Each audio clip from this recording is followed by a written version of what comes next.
جنید صاحب پوچھتے ہیں، مولانا صاحب میں اللہ تعالیٰ کی محبت حاصل کرنا چاہتا ہوں،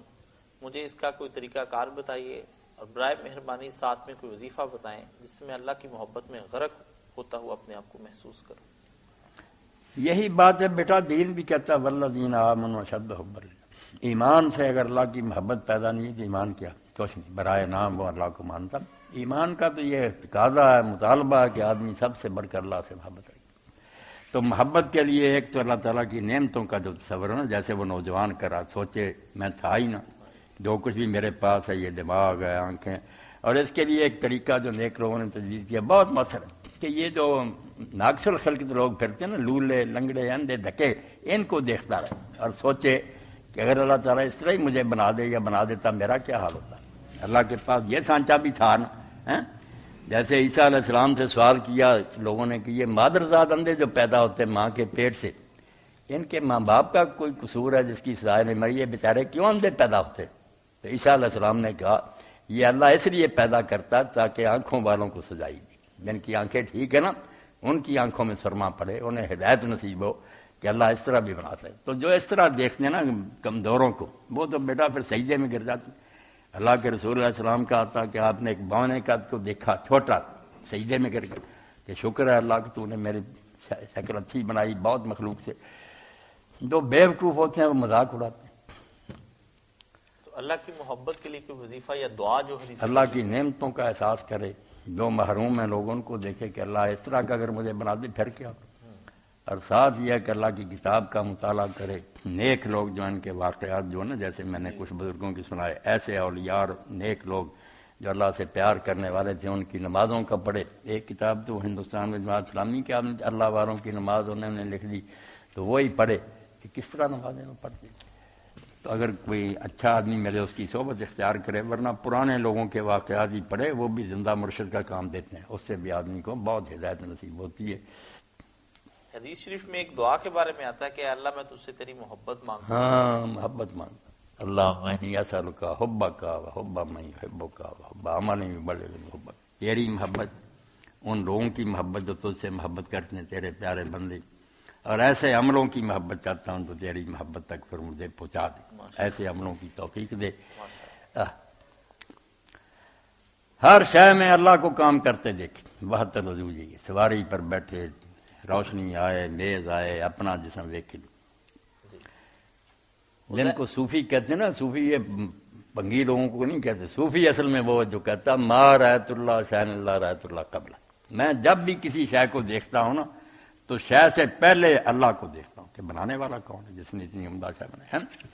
جت ول پھیر درد رخ تیرا اپنی شان وخاب، یہ جدھر بھی ہم نظر دوڑاتے ہیں نا، زمین و آسمان سارا جہان، ہر چیز اس کی کاریگری، یہ ایک آرٹ گیلری ہے جس نے اس نے اپنے نا پیس رکھ دی ہے کہ یہ جو کچھ میں نے بنا۔ قرآن بنا ہوا انگلی اٹھا کر کہتا کہ دن رات آ رہا ہے، سورج آ رہا ہے، بادل آ رہے ہیں، ہوائیں چل رہی ہیں، دکھاتا کہ تم آنکھیں کھول کر دیکھ، برت رہے ہیں ان چیزوں کو، توجہ نہیں کرتے۔ کس نے یہ فراہم کری؟ جت ول پھیر درے رخ تیرا تے اپنی صفت وخا، جہاں تیں خام جمال فروزاں تینوں نظر نہ آوے، تو کہ نکما ہے اس لیے وہ چمکتا ہوا نور نظر نہیں آتا۔ ڈیریے ہو گئے لوگ بیوقوف جو ماہر ہے اپنے فن کے، کوئی آنکھوں کا اسپیشلسٹ ہے، کوئی کانوں کے، سوچے اتنی پیچیدہ مشینیں جس نے لگائی جس کو سمجھنے کے لیے تمہارے دفتر ختم ہو گئے، یہ جو ہی بن گئی عقل کے اندھو۔ ان کے لیے امام ابو حنیفہ رحمۃ اللہ علیہ کا واقعہ بصیرت افروز ہے کہ بغداد میں ایک نامراد آ گیا خلیفہ وقت سے، اس نے کہا میں تمہارے امام سے مناظرہ کرنا چاہتا ہوں اللہ کے بارے میں۔ اب اللہ کے بارے میں قرآن بیٹا کہتا آپ اللہ ہے شک فاطر السماوات، بے ہر بات میں بحث ہو سکتی ہے، اللہ کے بارے میں بھی کوئی شک ہو سکتا ہے کہ دنیا ہے، دنیا کا بنانے والا ہی کوئی نہیں۔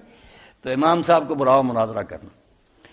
امام صاحب کو خلیفہ نے پیغام بھیجا تو آپ جان بوجھ کر لیٹ آئے۔ امام کو اللہ نے بڑی بصیرت دی، جب آئے تو دیریے نے کہا امام صاحب آپ نے ہمیں بڑا پریشان کیا۔ تو آپ نے کہا یار آپ کو علم یہ نا کہ میرا مکان دریائے دجلہ کی دوسری طرف ہے، اب لوگ پڑھتے بھی دجلہ، بڑے بڑے پروفیسر ہیں دجلہ، میں دجلہ کہاں، دریا کا نام تو دجلہ زیر کے ساتھ نہیں، جیسے شیعہ کو کہتے ہیں اہل تشیع، بڑے بڑے کالجوں اہل تشیع، مگر تشیع کو لفظ ہے یار تشیع کہا کرو، سنی ہے تو اہل تسنن، شیعہ ہے تو اہل تشیع، یہ لفظ درمیان ہے۔ اچھا بات کیا تھی؟ دریائے دجلہ کے ہوتا ہے امام ابو حنیفہ امام صاحب نے کہا میں جب وہاں کشتی کوئی نہیں تھی ملا نہیں تھا اب میں حیران تھا کہ دریا پار کرنا میرے دیکھتے لکڑی کا ایک تودا آیا بڑا آرا آ گیا چرنا شروع ہوا پھٹے بالکل ٹھیک چر گئے وہ ایک دوسرے سے جڑ گئے میکھیں لگ گئیں ملا جو تھا وہ کوئی نہیں تھا پھر چپو خود ہی چلنے لگا یہ کچھ ہوتا رہا میں دیکھتا رہا پھر میں کشتی میں بیٹھ گیا یہ ہوا ہے تو دہلی نے کہا خلیفہ صاحب اس سے بات کرنے کے لیے مجھے بلایا اتنا جھوٹا کہ کشتی کو نہیں امام صاحب نے کہا ملعون مناظرہ کیا کرنا 4 فٹ کی کشتی نہیں بنتی بغیر مستری کے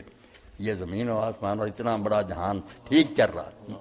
ذرا گڑبڑ نہیں اللہ کہتا سورج آ رہا لاکھوں سالوں سے تم سال پہلے اعلان کر رہے تھے کہ اتنے بجے آئے گا منٹ سیکنڈ اتنے بجے جائے گا کوئی گڑبڑ پڑتی ہے ذالک تقدیر العزیز العلیم یہ پروگرام ہے اس خدا کا طے کیا جو طاقتور ہے اور علم والا ہے اس لیے اسٹیشنوں میں اسٹیشن ماسٹر ہیں مزدور ہیں کلی کانٹے گاڑیاں لیٹ ہو جاتی یہ کوئی لیٹ نہیں اٹھا کر انگلی اللہ کہتا کہ دیکھو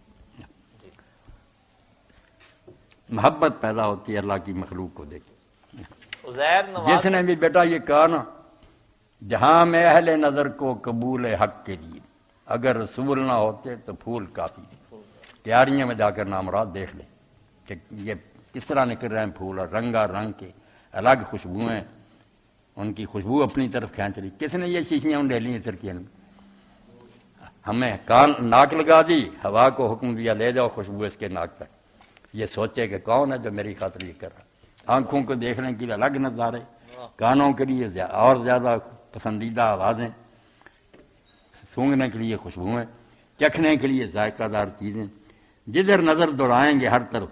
کام کرتا خدا نظر آئے کل یوم ہوا فی شان ہر روز وہ اپنے کام میں لگا ہوا ہے تمہیں نہیں نظر آتا تو لگ جائے گا پتہ جب سامنے آؤ گے ماشاء اللہ باتیں اللہ کی ہوئی آج